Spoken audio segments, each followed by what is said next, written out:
ਤੇ ਅਸਲੂ ਗੰਦੇ ਨੇ ਜੀ, ਇਹ ਤੇ ਅਸਲੂ ਲੁੱਟਣ ਵਾਲੇ ਨੇ, ਇਹ ਤੇ ਇਹਨਾਂ ਤੇ ਅਸਲੂ ਮਾਰ ਕਰਤਾ। ਅਸੀਂ ਗਰੀਬ ਕਿੱਧਰ ਨੂੰ ਜਾਈਏ, ਕਿਹੜੇ ਪਾਸੇ ਜਾਂ ਸਾਨੂੰ ਕਿਧਰੇ दफा कर देवन, मुल्क चो बाहर कट देवन, ते समंदर ही छड़ देवन। अस्सलाम वालेकुम नाज़रीन, आपका मेज़बान रहमान चौधरी आप लोगों की खिदमत में हाजिर है और मेरे साथ आज पाकिस्तान के सीनियर सिटीज़न जनाब मोहतरम मोहम्मद ज़फ़र साहब मौजूद हैं। आज ये खुदकुशी कर लें खुदा ना खास्ता, या फिर अपने इस रिस्क की जगह को, रिस्क की सवारी को आज आग लगा देंगे। हम जानते हैं कि आखिर ये इन तमाम तर इक़दामात पर क्यों कर उतरे। एक तो किराए का घर है, किराए का रक्शा है, उतों पिछला बिल मैं 22,000 रुपया भरिया, यह बिल 35,500 फिर आ गया, तो मैं की करा और मेरे को इस तो इलावा तो कोई AC उसी चलाते होवोगे, कनाल का घर होएगा? नहीं सर जी, किराए का घर है, एक पोर्शन है, वेख सकते हैं, तसल्ली कर सकते। नहीं तो 35,000 रुपया बिल, 22,000 रुपया बिल समझ नहीं आ रही सर जी। ये तुहाडे सामने है बिल, वेख लवो, तुहाडे कोल बिल। ਤੇ ਕਿਸੇ ਨੂੰ ਤੁਸੀਂ ਪੁੱਛਿਆ ਨਹੀਂ ਕਿ ਭਾਈ ਮੈਨੂੰ ਇੰਨਾ ਬਿੱਲ ਆ ਗਿਆ, ਕਿਸ ਚੱਕਰ? ਪਿਛਲੀ ਵਾਰੀ ਜਦੋਂ ਬਿੱਲ ਆਇਆ ਸੀ ਨਾ 22,000, ਤੇ ਉਹਨਾਂ ਨੇ ਕਿਹਾ ਸੀ ਜੀ ਇਹ ਬਿੱਲ ਆਏ ਨੇ ਅੱਲਾ ਵੱਲੋਂ ਹੀ, ਤੇ ਤੁਹਾਡੇ ਅਗਲੇ ਕਾਟੇ ਵਾਦੇ ਚ ਪੂਰੇ ਹੋ ਜਾਸਣ। ਤੇ ਇਹ ਤੇ ਮੈਂ ਹੁਣ ਬਿੱਲ ਘਟਾਇਆ, ਤੇ ਮੇਰਾ ਤਾਂ ਉੱਥੇ ਹੀ ਮਰਨ ਤੇ ਦਿਲ ਕੀਤਾ। 2 ਟੀਕੇ ਲਵਾਏ ਨੇ, 2 ਸਨਫਲੈਕਸ ਦੀਆਂ ਗੋਲੀਆਂ ਖਾਧੀਆਂ। ਐਸੇ ਟੈਨਸ਼ਨ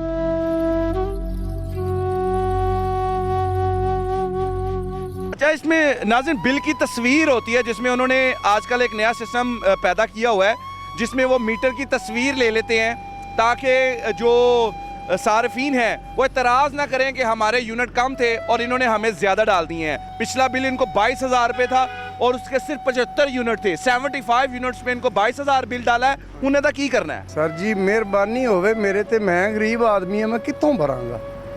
जे किराए का घर है, जे मीटर कटिया गया तो किराए वाले जेडे मालक मकान ने वो जुतियां मार सन।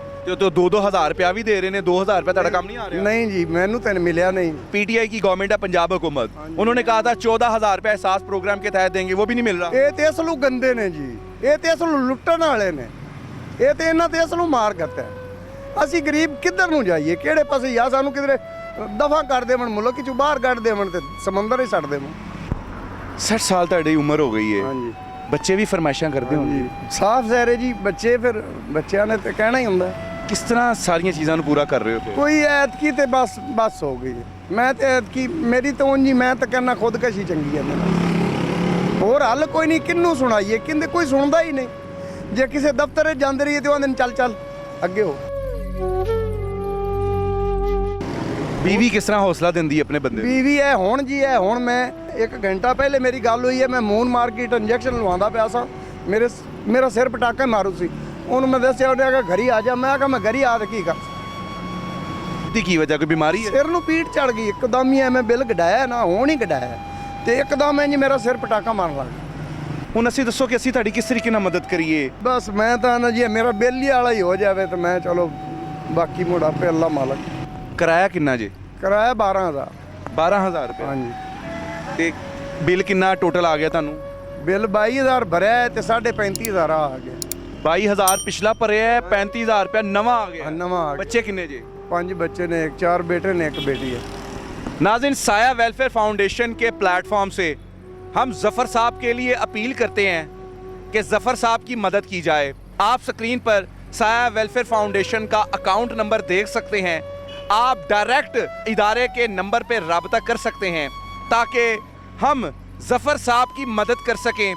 ये शख्स खुदकुशी, आग लगाने जैसे मामला से गुजर रहा है।